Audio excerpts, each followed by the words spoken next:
నమస్తే అండి. లాస్ట్ వీడియోలో మా అత్తయ్య వాళ్ళ ఊరు వెళ్ళామని చెప్పాను కదండీ! అక్కడైతే గుడి దగ్గర దర్శనం అయ్యాక కాసేపు బయటనైతే ప్రశాంతంగా కూర్చున్నాము. వాతావరణం కూడా చాలా అందంగా, చాలా చల్లగా అయితే ఉందండి. ఇంకా మా పిల్లలు ఉయ్యాలు తెగ ఊపేస్తున్నారు. అందులో అమ్మవారు ఉంటే మాత్రం నిజంగా నిద్రొచ్చేదేమో. గుడి వెనకాలైతే ఈ విధంగా ఉంటుందండి. ఆ ఇళ్ల స్థలాలు గాని, చెట్లు అంతా కూడా మా స్థలమే. అలానే గుడి చుట్టూ ఉన్న పొలాలున్నాయి కదండీ! అవి కూడా మావే. పొలాలకు ఆనుకొని మా ఇల్లయితే ఇక్కడ. అందుకే ఊరు చివర పొలాలు అన్నీ కూడా మాయి చివరననమాట. సో, పక్క పక్కనే. ఇంకా నేరుగా ఇంటికైతే వచ్చేసామండి. ఇంటికొచ్చేసరికి మా అత్తయ్య అయితే వేడి వేడిగా దిబ్బ రొట్టెలైతే వేసి పెట్టింది. మాకు అంటే ఇటు సైడ్ అయితే ఈ దిబ్బ రొట్టెలు చాలా స్పెషల్ అండి. ఎంత మందంగా ఉందో చూడండి. ఈ దిబ్బ రొట్టెలనేవి నడుము నొప్పికి బాగా పనిచేస్తాయండి. డైలీ తిన్నామంటే ఖచ్చితంగా నడుము నొప్పి అనేది చాలా వరకు కంట్రోల్ అయ్యిద్ది. అలానే మనకి కొంచెం బలం కూడా వచ్చిద్ది. మినుములంటే ఆల్మోస్ట్ బలమే కదండీ! మాకు మినుములు పండుతాయి కాబట్టి ఎప్పుడూ ఇంట్లో ఉంటాయి. ఒక్కసారిగా వారం రోజులకి సరిపడా పిండినైతే కలిపి ఫ్రిడ్జ్‌లో పెట్టుకొని డైలీ ఈ విధంగా సాయంత్రం పూట అయితే కాల్చుకొని తింటారు. ఏంటి వేప చెట్టు ఏమైనా అనుకుంటున్నారా? కాదండి, కరివేపాకు చెట్టు. ఎంత పెద్దగా పెరిగిందో చూడండి. అలానే చాలా హెల్తీగా ఉంది. ఇలాంటి కరివేపాకు గాని మా ఊర్లో ఉంటే ఒక్కళ్ళు కూడా ఉంచరండి. ఎందుకంటే నాది చిన్న చిన్న మొక్కొస్తేనే తుంచుకెళ్ళిపోతున్నారు. ఇంకా ఇంత పెద్ద చెట్టు ఉంటే అమ్మో! నేనొచ్చినప్పుడల్లా నా దిష్టంతా ఈ చెట్టుకే తగిలిద్ది. అలానే ఇదొచ్చి జామ చెట్టండి. కొమ్మలన్నీ కూడా ఇరగ్గొట్టేసారు కానీ, ఇది పెద్ద చెట్టు ఉండేది. లోపల ఎర్రగుంటుంది చూడండి. ఆ కాయలైతే ఇవి ఎర్రకాయలు.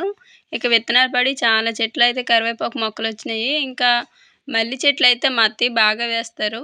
ఎక్కువగా పూలన్నీ కూడా శనివారం కోసి మాల కట్టి ఆదివారం అయితే అమ్మవారికి పెడతారండి. నేనెళ్ళేటప్పుడు ఈ కొమ్మోటి తీసుకెళ్దాం అనుకున్నాను కానీ, ఇప్పుడు వాతావరణం అంత మంచిగా లేదు కదా అని చెప్పి వదిలేసాను. ఎందుకంటే ఈ వేసవి కాలంలో ఏ మొక్కలు నాటినా సరే ఉండవసలు.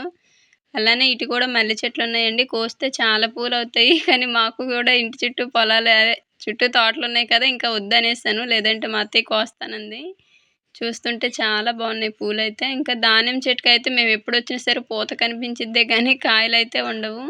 ఒకప్పుడు ఇదంతా కూడా అడవిలా ఉండేది. చుట్టూ చెట్లతోటి అసలు ఏ పాములెక్కడుంటాయని భయమేసేది. అలా ఉండేది. కానీ ఇప్పుడు చూడండి ఎంత నీట్‌గా ఉందో. ఇదొచ్చి నిత్యం పూలు పూసే చెట్టు కదండీ! ఇది నేను మా ఇంటి దగ్గర ఉన్నది కూడా ఇక్కడి నుంచి తీసుకెళ్ళిన మొక్కనే.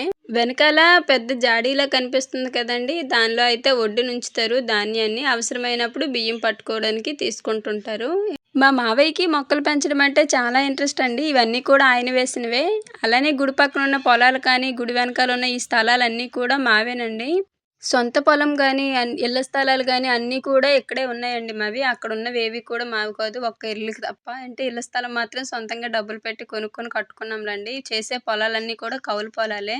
ఇక్కడ ఉన్న పొలాలు కానీ, ఇళ్ల స్థలం కానీ అంతా కూడా మా చిన్నత్తయ్య, చిన్న మావయ్య వీళ్ళిద్దరే చూసుకుంటారు. మా చిన్నత్తయ్య, చిన్న మావయ్య ఏమో ఇక్కడ ఉంటారు. మా పెద్దత్తయ్య ఏమో కడవకుదురులో ఉంటారండి. ఇంకా మేమేమో బాపట్లలో ఉంటున్నాం. సో, మా అత్తయ్య అంటే మా హస్బెండ్ వాళ్ళ అమ్మ, నాన్న చనిపోయాక ఇంక అక్కడికి వెళ్ళిపోయాం కదా! మొదటి నుంచి అక్కడే అలవాటయ్యి ఇంక ఆడే ఉండిపోయాము. అలానే ఈ చుట్టుపక్కల కొత్తగా కనిపించిన ఇల్లులన్నీ కూడా రీసెంట్‌గా ఇళ్ల స్థలాలైతే వేరే వాళ్ళకి అమ్మేసామండి. సో, అందరూ కూడా ఇల్లులు కట్టుకున్నారు. లేదంటే ఇదంతా కూడా చుట్టూ పెద్ద పెద్ద చెట్లతో అడవిలా ఉండేది. ఇక మావయ్య అయితే ఇదిగోండి కరివేపాకు తీసుకెళ్తానని చెప్పి మొత్తం అయితే కోసి పెట్టారు. కరివేపాకుని రెమ్మలుగా తుంచి కవర్‌లో వేసి ఫ్రిడ్జ్‌లో పెట్టుకున్నామంటే చాలా ఫ్రెష్‌గా ఉంటుంది. చాలా ఎక్కువ రోజులు కూడా నిలవ ఉంటుంది. ఇంకా ఇక్కడి నుంచి ఇదిగోండి చూస్తే ఇవంతా కూడా చుట్టూ పొలాలు కానీ, ఇళ్ల స్థలం అన్నీ కూడా మావే. ఆ పాకాలున్న స్థలం కూడా మాదేనండి. రీసెంట్‌గా వాళ్ళకి ఇదిగో ఇక్కడ స్థలం అయితే అమ్మేసాము. సో, ఇక్కడ ఇల్లు కట్టుకొని వాళ్ళైతే ఇక్కడికి షిఫ్ట్ అయ్యాక అక్కడి నుంచి నేరుగా మా ఇంటి ముందు నుంచి అయితే రోడ్డు తీయాలని అయితే అనుకుంటున్నారు. ఇక నాది ఒకప్పుడు ఇదంతా కూడా అడవిలా ఉండేది. సో, ఇల్లులు పడేసరికి చాలా వెలుపరుగా అనిపిస్తుంది. నేనొచ్చేటప్పుడైతే కొత్తలో ఇదంతా కూడా జనసంచారం లేకుండా అంటే మామూలు చుట్టూ చెట్లతోటి ఊరు చివర కదా! సో, కొంచెం మా అత్తయ్య చాలా ధైర్యవంతురాలు. మాలాంటోళ్ళమైతే ఇక్కడ అస్సలు ఉండలేము. ఇప్పుడిప్పుడే చుట్టూ ఇల్లులు కట్టుకొని కొంచెం ఓపెన్‌గా ఉంది కానీ, అది వరకైతే అలా ఉండేది కాదు. అలానే ఇదంతా కూడా ఎనకాల జామ చెట్లు, అలానే సీతాఫలం చెట్లు కూడా వేశారు మా మావయ్య. ఈ పాక అయితే ఓన్లీ కోళ్ళ కోసమేనండి. ఎక్కువగా కోళ్ళని మూయటం కోసమే దీన్నయితే ఇలా అట్టి పెట్టేశారు. అలానే వెనకాల సీతాఫలాలు, జామ చెట్లున్నాయని చెప్పాను కదండీ! సీతాఫలాల సీజనొచ్చిందంటే మా మావయ్య పళ్ళన్నీ కూడా మా పిల్లల కోసం కోసి తీసుకొస్తారు. చుట్టూ అయితే ఈ విధంగా ఉంటుందండి మా ఇంటి చుట్టూ కూడా. ఇయన్నీ కూడా పాక ఇవన్నీ కూడా తీసేస్తే చాలా ఓపెన్ ప్లేస్ ఉంటుంది. ఎప్పటికైనా మేము వచ్చేదంటూ ఉంటే ఇక్కడికేనండి. ఇదే మా సొంత ఊరు. అలానే మా అత్తయ్యకి, మావయ్యకి కూడా మా హస్బెండ్ తప్ప ఇంకెవరూ లేరు. ఎప్పటికైనా సరే వాళ్ళని చూసుకునేది మా ఆయనే. అందుకే ఎప్పటికైనా సరే ఇక్కడికే వచ్చేయాలనే ఆలోచనలో అయితే ఉన్నాము. మా వాళ్ళు మినుములు పండిస్తారని చెప్పాను కదండీ! పోయినసారి శివరాత్రికి వచ్చినప్పుడైతే పంటయితే కోత కోసారు. మళ్ళీ మేము ఇదే రావడం కాబట్టి ఇప్పుడైతే మేము మినుములైతే ఎత్తుకెళ్తున్నాము. ఆల్రెడీ మా అత్తయ్య చాలా వరకు పప్పు చేసి పెట్టారు. అంటే మినుములు గోతాలున్నాయిలెండి. అవి ఇంకా ఇప్పదీయడం ఎందుకులే అని చెప్పి పప్పునైతే పెడతానన్నారు. మనము కూడా చాలా బలంగా ఉంటాం కదండీ! ఇంకా ఎందుకులే మినుములు మళ్ళీ వాటిని విసిరేంత సమయం అయితే లేదని చెప్పి పప్పునైతే పెట్టమని అడిగాను. అలానే మాకైతే మినుములు, వరి, అలానే వేరుశనగ ఈ 3 పంటలే పండిస్తారండి. ఇవి తప్ప ఇంకేవి కూడా పండించరు. ఆల్మోస్ట్ అన్ని పంటలు పండుతాయండి. కాకపోతే ఏంటంటే మా వాళ్ళు ఈ 3 పంటలు ఎక్కువగా పండిస్తుంటారు. మేమైతే ఇంకా రిటర్న్ అయితే అయిపోయామండి. ఎందుకంటే దొండపందిరే కొంచెం పనుందంట. వేరే వాళ్ళు మనుషులైతే వస్తున్నారంటేను 2:30 అయ్యేసరికి తిరిగి రిటర్న్ అయితే బయలుదేరిపోయాము.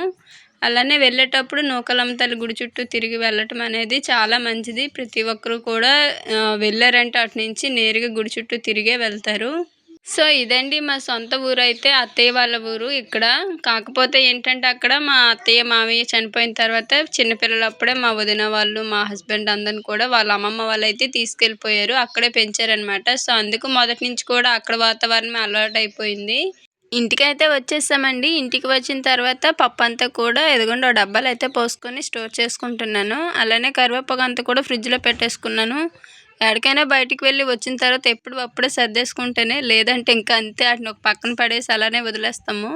అలానే నేను దిబ్బ రొట్టెలు ఎలా వేయాలి, పిండిని వారం రోజులు పాడవకుండా ఎలా కలుపుకోవాలనేది కూడా నెక్స్ట్ వీడియోలో అయితే చూపిస్తానండి. ఏమో అనుకున్నాను గానీ చాలా మినపప్పు అయితే వచ్చింది. మాకైతే ఇంచుమించు 2 నెలలు అయితే సరిపోతుందండి. ఈ డబ్బా నిండా రాగా ఇదిగోండి ఇంకో కేజీ ఉంటుందేమో. ఇది నేను 2 సార్లు అయితే టిఫిన్ పెట్టుకున్నాము. ఏదేమైనా మనం కొనే పప్పు కంటే ఇలా మన పొలంలో మనం పండించుకునే పప్పు తింటే ఆ ఆనందమే వేరండి. మొత్తానికి మేమైతే ఈ విధంగా కొనకుండానే పొలంలోనే మినుములైతే పండించుకుంటున్నాము. మా అత్తయ్య వాళ్ళ దయ వల్ల. అంటే మా అత్తయ్య వాళ్ళే కదా వీటిని పండించేది. మేమైతే ఇక్కడైతే ఇవేమీ వేయము. మా ఇంట్లో నేను చేసిన దిబ్బ రొట్టెలండి. ఇవి ఎలా చేశాను, అలానే ఈ పిండి ఎలా కలుపుకోవాలనేది నేను నెక్స్ట్ వీడియోలో క్లియర్‌గా చూపిస్తానండి. ఈ వీడియో నచ్చితే మీకు లైక్ చేయండి. కొత్తగా ఎవరైనా మన ఛానల్ చూస్తే సబ్స్క్రైబ్ చేసి సపోర్ట్ చేయండి. మరో మంచి వీడియోతో మళ్ళీ కలుద్దాము. ధన్యవాదాలు.